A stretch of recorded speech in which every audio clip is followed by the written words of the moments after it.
삶으로 예배를 쓰다 라는 제목으로 같이 은혜를 받고자 합니다. 할렐루야. 오늘도 좋은 날을 허락하시고 성령의 조명하심을 따라서 이 예배 자리에 나오신 여러분을 주님의 이름으로 축복합니다. 오늘날 우리의 예배를 돌아봅시다. 우리의 예배, 화려한 반주와 조명, 아름다운 목소리로 찬양하며 예배를 드리지만 요즘 우리의 예배를 돌아보면 포커스가 하나님이 아니라 사람에게 집중되고 있는 것처럼 보입니다. 포커스가 하나님이 아니라 사람에게 집중되는 거예요. 이럴 때일수록 우리는 시간이 흘러도 변찮은 하나님 말씀으로 돌아가야 할 줄 믿습니다. 한편에 아름다운 시처럼 주님 보시기에 아름다운 예배는 여러분 과연 무엇일까요? 주님 보시기에 아름다운 예배. 오늘 본문인 시편 50편은 압삽의 시입니다. 압삽은 다윗 왕 시대 때 해만 여둔둔과 더불어서 이스라엘의 3대 악장 중 한 사람이었습니다. 그는 하나님께 예배하는 백성들을 보면서 외적인 형식을 갖추고 있지만 진정한 감사와 찬송이 사라진 것을 보았어요. 하나님께 제사를 드리면서 범죄물을 드리고는 있지만 내면에 어떤 준비도 없이 하나님께 예배하는 자들을 책망하고 있습니다.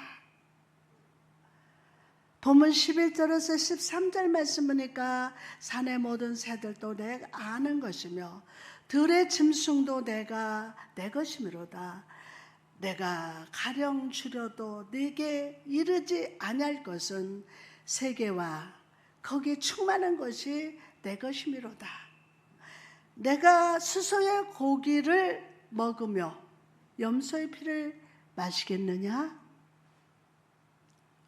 마치 하나님이 이렇게 말씀하시는 것입니다. 너희들이 내게 나올 때 소와 염소를 가지고 와서 제사하는데 내가 그 고기를 원하는 줄 아느냐? 라고 물으십니다.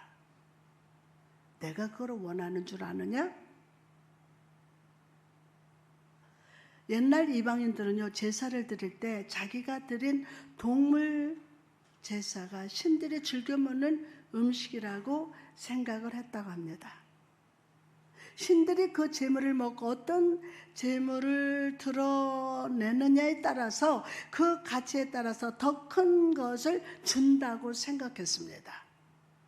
그런데 이런 가치관이 이스라엘 백성들의 예배 속에 들어왔다는 겁니다.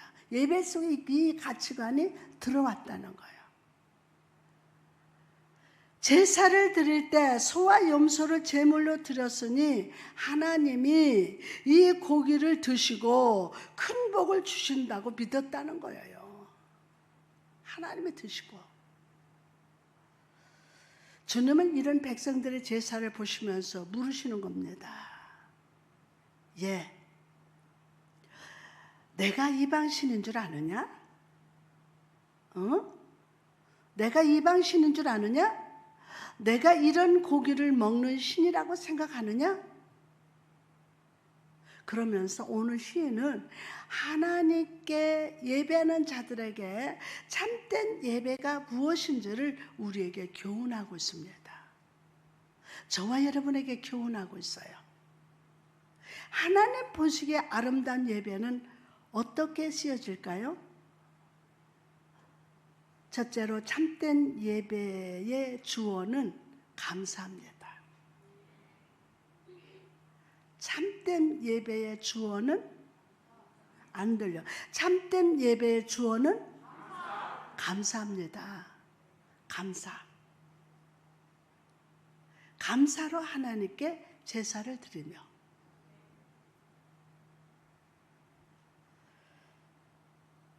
참된 예배, 하나님이 기뻐하시는 예배는 감사로 드리는 거예요. 요즘에 성도들이 힘들어하고 아파하고 괴로워할 때 한마디로 저는 정의를 내립니다. 감사하자. 그럼에도 불구하고 감사하자. 우리 목사님은 이 사정도 모르고 무조건 감사하라고 한다? 감사는 문제를 해결할 수 있는 열쇠다. 그래서 여러분 오늘 예배를 드릴 때 감사해야 돼요. 감사. 정좌, 정시, 정청 바로 봐요. 오늘 감사함으로. 내가 여러분 얼굴 손짓 하나 다 보여요. 3층에도 다 보고 다 보여. 감사하면서 하니까 안 늘고 마음이 편안하니까 주름이 성령의 대림으로 다 내려줘. 감사는 문제를 풀 수 있는 열쇠야. 여러분 감사는 히브리어 토다라고 하는데 경배하다, 감사하다, 찬송하다라는 뜻이라고 합니다. 뭐한다? 경배하다, 감사하다, 찬송하다. 이스라엘 백성들은요, 하나님께 어떤 제물을 드리느냐, 어떤 제사를 드느냐에 주목했지만 하나님은 주님께 나오는 자에게 어떤 특별한 형식이나 특별한 제물을 원하시는 것이 아니었습니다. 너무 쉽게 준비할 수 있지만 항상 잊어버리는 감사의 마음, 그 감사에서 흘러나오는 중심의 찬양을 원하신다는 거예요. 골로새서 3장 15절을 보니까 너희는 평강을 위하여 한 몸으로 부르심을 받았나니 너희는 또한 감사하는 자가 되라. 바울은요, 우리에게 감사하는 자가 되라 라고 권고합니다.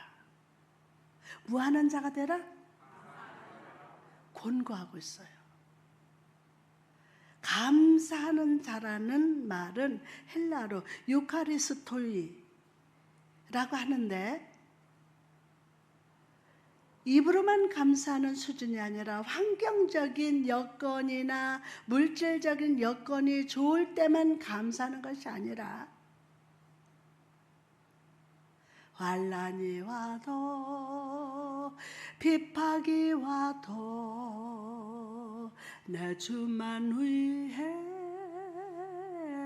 내가 살리라. 환경적인 여건이나 물질적 여건이나 좋을 때만에 감사하는 것이 아니라 그 인격 자체가 감사하는 인격, 감사하는 존재, 감사하는 성품을 가진 사람이 되라 라는 뜻입니다. 여러분 한번 생각해 보십시오. 하나님이 오늘 이 자리에서 예배하실 수 있도록 건강을 주셨어요. 여러분 병원에 입원하고 있으면 이 자리에서 예배 못 드려요. 세상에, 내가 오늘 하나님 앞에 이 자리에서 예배할 수 있는 건강을 주셨어요.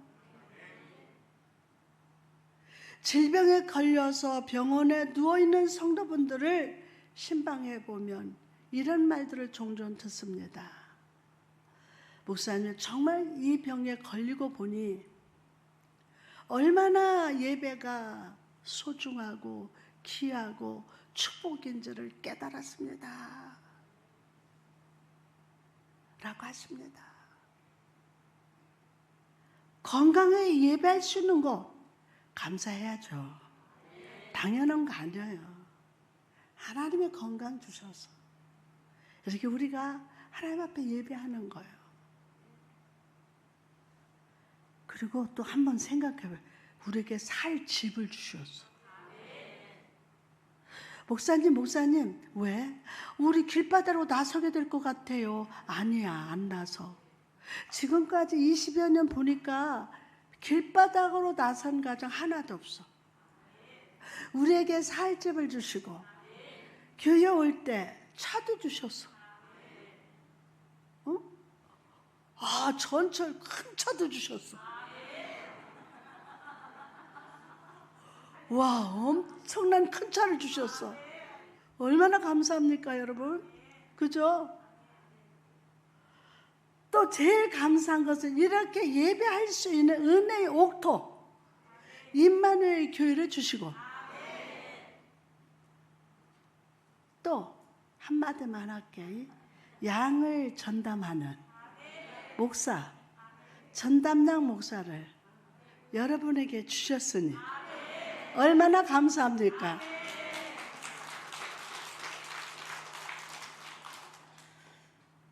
뿐만 아니라 하나님은 우리 인생의 선한 목자가 되어주심으로 인하여 감사합시다.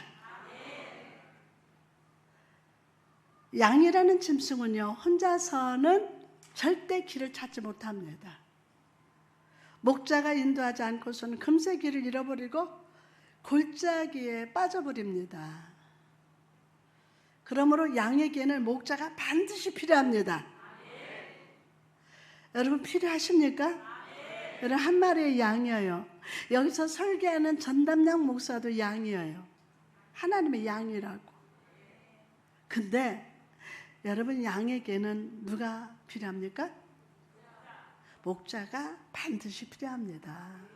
목자가 필요해요.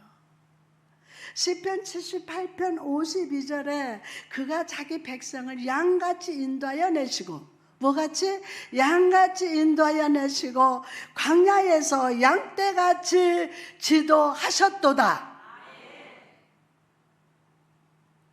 목자가 양을 어떻게 인도합니까? 목자가 양을 어떻게 인도해요? 먼저 언제나 목자는 양보다 앞서가십니다. 길을 인도해야 하기 때문입니다. 또 동시에 목자는 양과 항상 같이 가십니다. 광야를 걸어갔던 이스라엘 백성들을 한번 떠올려 보시기 바랍니다. 하나님의 인도하시는 구름 기둥은 그들 앞서 가셨어요. 동시에 그 백성들 중에 거하시면서 항상 함께 하셨어요. 놀라지도 않아. 당연하대야. 하나님 우리와 함께 하시오니 주를 찬양하세. 하나님 우리와 함께 하시니 주를 찬양하세요. 백성들 중에 거하시면서 항상 함께 하십니다. 두 번째로 목자는 잘 따라오지 못하는 어린 양이나 다친 양들을 어깨에 메거나 품에 안고 가십니다. 신명기 1장 31절에 광야에서도 너희가 당하였거니와 사람이 자기의 아들을 안는 것 같이 너희 하나님 여호와께서 너희가 걸어온 길에서 너희를 안으사 이곳까지 이르게 하셨느니라 하시니. 여러분 목자 되신 주님은요, 우리가 인생이라는 그 광야를 지나가다가 지치고 힘들 때, 영적으로 낙심하고 믿음이 연약할 때 여러분을 결코 버려두지 않습니다. 여러분을 그대로 버려두지 않습니다. 믿습니까? 할렐루야. 버려두지 않으세요. 여러분을 품에 안으시고 품에 안고 가시사 여러분을 지켜주시고 보호하심을 오늘 꼭 믿으시기 바랍니다. 우리가 넘어지면요, 일으켜주세요. 일어나라 걸어라 내가 새 힘을 주리니 일어나라 일어나 너 걸어라 내 너를 도우리.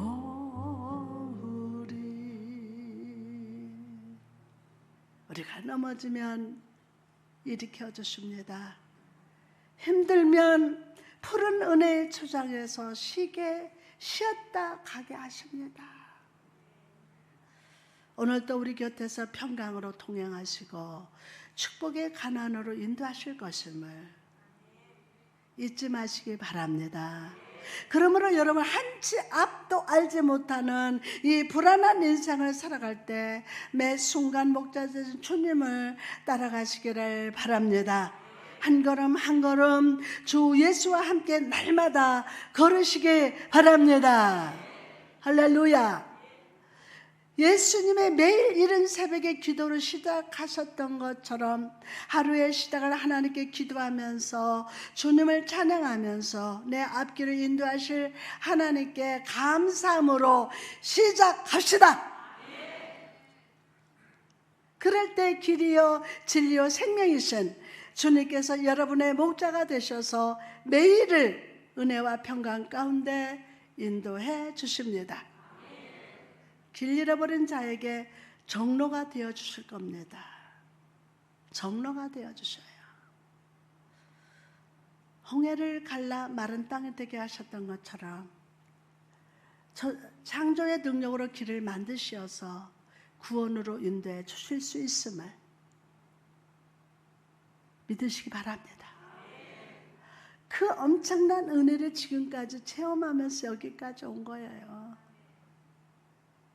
다음으로 하나님 보시기에 아름다운 예배는 어떻게 씌어질까요? 두 번째, 참된 예배의 목적어는 약속을 지키는 삶이에요. 목적어가 뭐라고요? 약속을 지키는 삶이에요. 지존하신 이에게 내 서원을 갚으며, 어떤 분에게 지존하신 이에게 내 서원을 갚으며.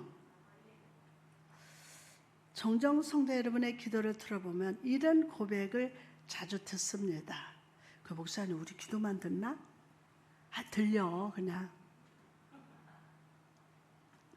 주여, 지난주 말씀 듣고 주님 뜻대로 살겠다고 결심했지만 또다시 죄를 짓는 연약한 우리를 용서하여 주옵소서. 많이 들어보셨죠? 그렇습니다. 우리는 연초에 하나님 앞에 이전에 제약된 습관, 하나님 앞에서 새로운 삶과 헌신을 결단합니다. 그러나 얼마 지나지 않아서 우리는 하나님께 드렸던 그 모든 약속을 잊어버리고 이전의 삶으로 돌아갑니다. 여러분, 참된 예배가 무엇이라고 생각하십니까? 참된 예배. 오늘 시인은요, 우리가 예배드리는 하나님을 일컬어 지존하신 이라고 표현합니다.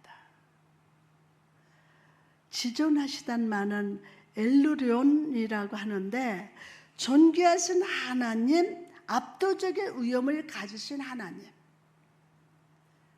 전능하시고 영원히 동일하신 하나님을 의미한다는 것입니다. 전능하시고 동일하신 하나님이 우리에게 약속하신 모든 것을 우리 삶 속에 신실하게, 아주 신실하게 이루시고 성취하시는 것처럼 하나님께 예배를 드리는 자도 하나님께 드렸던 약속을 삶으로 지키는 것이 참된 예배라는 겁니다.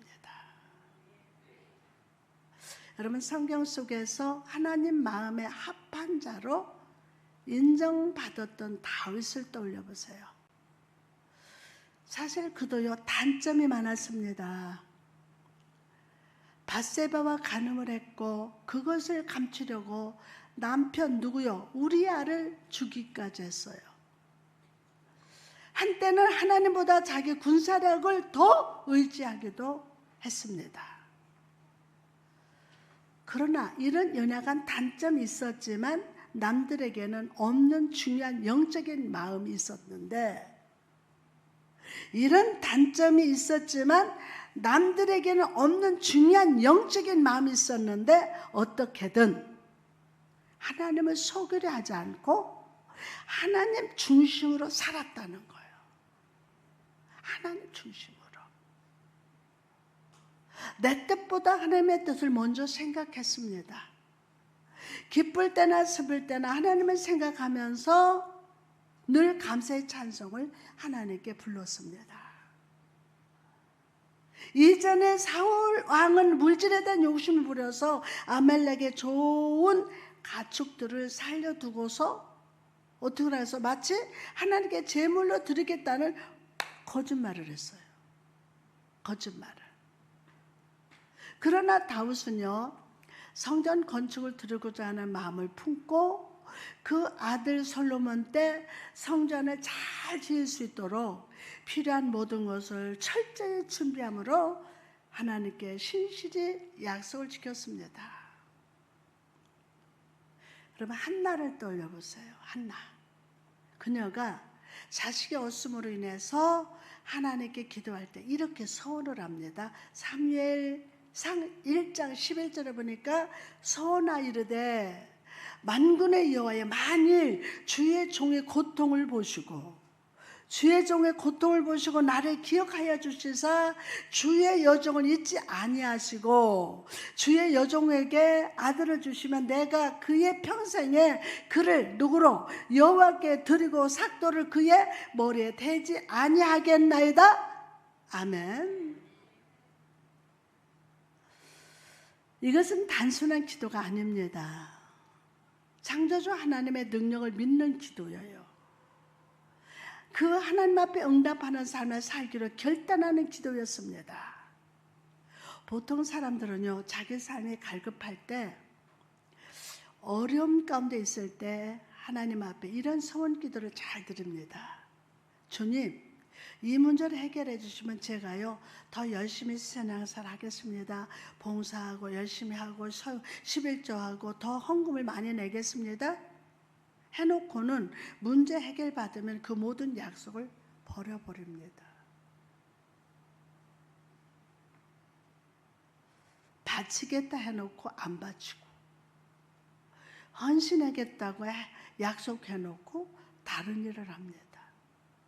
하나님이 한나에게 응답으로 사무엘을 주셨어요. 그리고 젖될 때까지만 품에 안고 키우다가 성전에 바쳤어요. 성전에. 이렇게 하나님께 소원을 갚았던 한나를 하나님은 귀하게 보셨습니다. 그리고 아들 한 명도 낳지 못했던 한나에게 갑절로 축복해 주셨음을 믿으시기 바랍니다. 사무엘상 2장 21절에 보니까 여호와께서 한나를 돌보시사 그로 인하여금 임신하여서 세 아들과 두 딸을 낳게 하셨고 아이 사무엘은 여호와 앞에서 자라나니라. 아멘. 여러분, 참된 예배는 나에게 응답하신 하나님께 삶으로 응답하는 거예요. 나에게 응답하신 하나님께 삶으로 응답하는 거. 여러분의 삶으로. 이 말을 하면 어떤 분은 이런 질문을 할지 모릅니다. 목사님, 하나님께 소원을 갚는 삶, 약속을 지키고 싶습니다. 그런데 현실이 너무 어렵습니다. 하루하루 먹고 사는 것도 힘듭니다. 라고 하실 분이 계실 겁니다. 여러분이 하루하루 힘들게 땀 흘리며 살고 있는 것 잘 압니다. 고생하는 거 알아요. 저도 여러분을 위해서 눈물 흘리며 기도하고 있습니다. 여러분, 하나님께 물질 많이 바치게 해달라고 기도 안 했습니다. 영육 건강 주시라고. 영이 병들지 않게 해달라. 육도 병들지 않게 해달라. 하나님, 아무개 권사님 가정 지금 힘들대요. 하나님 앞에 아뢰고 있습니다. 그러나 우리가 하나님의 일기시기에 아름다운 예배를 드리기 위해서는 먼저 주님을 대접하는 자로 살아야 돼요. 다시 한번 먼저 주님을 대접하는 자로 살아갑시다. 주님을 대접하는 자로. 맨날 달라고만 하지 말고. 열왕기상 17장 9절 이하 말씀 보면요, 엘리사가 사르밧 과부를 찾아가는 장면이 나옵니다. 엘리야는 그 과부를 보자마자 물과 함께 떡을 만들어서 가져오라고 요청을 합니다. 보자마자, 야, 물과 함께 떡을 만들어 가지고 와. 그러면서 요청해요. 여러분, 이 말을 들었던 여인은요, 떡이 없을 뿐만 아니라 내가 가진 것은 한 움큼의 가루와 약간의 기름밖에 없다고 대답을 합니다. 이것으로 떡을 만들어 먹고 자기 아들과 함께 죽으려고 한다고 대답을 합니다.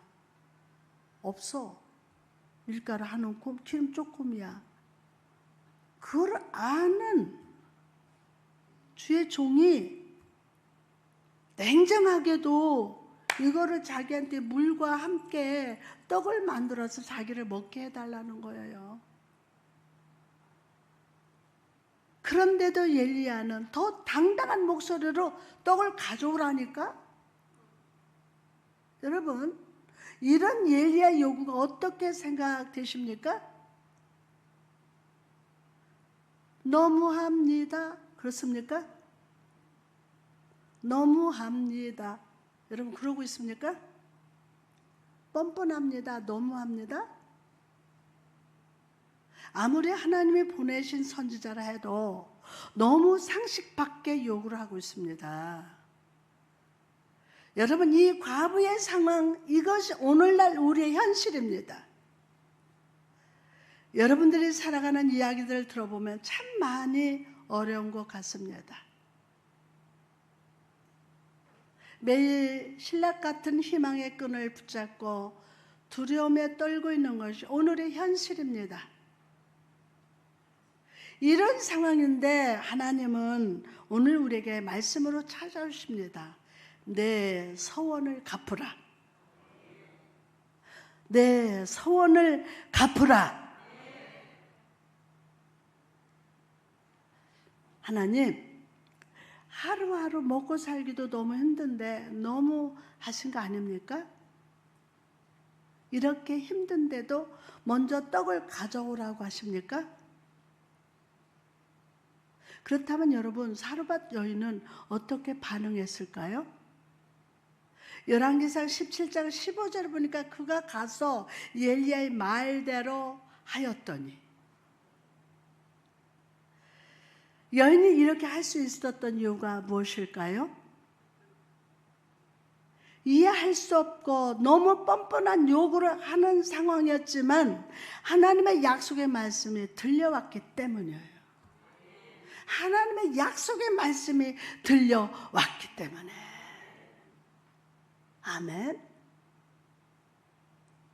열왕기상 17장 14절에 이스라엘의 하나님 여호와의 말씀이나 여호와가 비를 지면에서 내리는 날까지 그 통에 가루가 떨어지지 아니하고 그 병에 기름이 없어지지 아니하리라 하셨느니라. 이 말씀에 믿어질저다. 사르밧 과부가 순종했던 것은 엘리야의 요구 때문이 아니라 여호와 하나님 말씀이었기 때문에, 여호와 하나님의 말씀이었기 때문에, 약속을 주시고 그 약속을 신실하게 지키시는 이스라엘 여호와 하나님이 말씀하셨기 때문에 순종할 수 있었음을 믿으시기 바랍니다. 할렐루야. 그러면 여러분, 오늘 여러분 어떠십니까? 하나님께서 여러분의 마음을 불편하게 하는 감동과 말씀을 주실 때 어떻게 반응을 하고 계십니까? 근데 여러분, 믿음을 가지시기 바랍니다. 하나님의 절대로 여러분 죽이지 않으신다. 먹이신다. 입히신다. 성령님이 도와주신다. 아멘요. 하나님께서 여러분의 마음을 불편하게 하는 감동의 말씀을 주실 때 여러분 어떻게 반응하세요? 혹시나 못 들은 척 하거나 외면하지 않으십니까? 왜 목사님은 설교 시간에 자꾸 이런 부담을 주시느냐 하고 원망스럽습니까? 여러분, 이 불편한 하나님의 말씀에 순종했을 때 여인은 특별한 하나님의 은혜를 맛보았어요. 특별한 은혜를. 열왕기상 17장 15절에서 16절을 그가 가서 엘리야의 말대로 하였더니 그와 엘리야와 그의 식구가 여러 날 먹었으나 여호와께서 엘리야를 통해서 하신 말씀같이 통의 가루가 떨어지지 아니하고 병의 기름이 없어지지 아니하니라. 아멘. 말씀대로 순종했더니 가루통에 가루가 떨어지지 않았습니다. 뭐대로? 주의 종이 정말 뻔뻔한 주의 종 같아.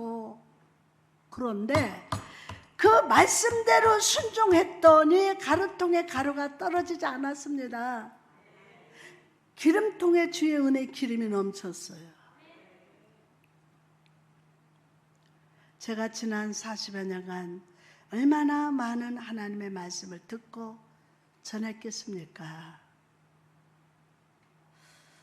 저에게 말씀을 주신 하나님은요, 때때로 너무 부담스럽고 불편하고 뻔뻔한 요구처럼 들릴 때도 있습니다. 하나님을 따라 인생을 사는 것, 그것은 불편함을 감수해야 할 때가 있음을 아는 겁니다. 그러나 기억하십시오. 하나님이 요구하실 때는 우리에게 좋은 것을 베풀어 주시려는 의도와 준비를 하시고 말씀하시는 거예요. 다시 한번, 하나님이 여러분에게 요구하실 때는 우리에게 좋은 것을 베푸시려는 의도와 준비를 하시고 말씀하신다. 참된 예배를 하나님께 드리기를 원하십니까? 먼저 하나님을 대접하는 자가 됩시다. 하나님을 대접하는 자가 돼요. 하나님 말씀보다 내 생각을 따라가려는 습관을 멈추십시오. 드릴 것이 없는 것까지 주께 드릴 수 있는 믿음의 용기를 보여주십시오. 그럴 때 사망이 엄침한 골짜기에서도 은혜의 상을 풍성하게 베풀어 주시는 하나님을 경험하게 될 줄 믿습니다.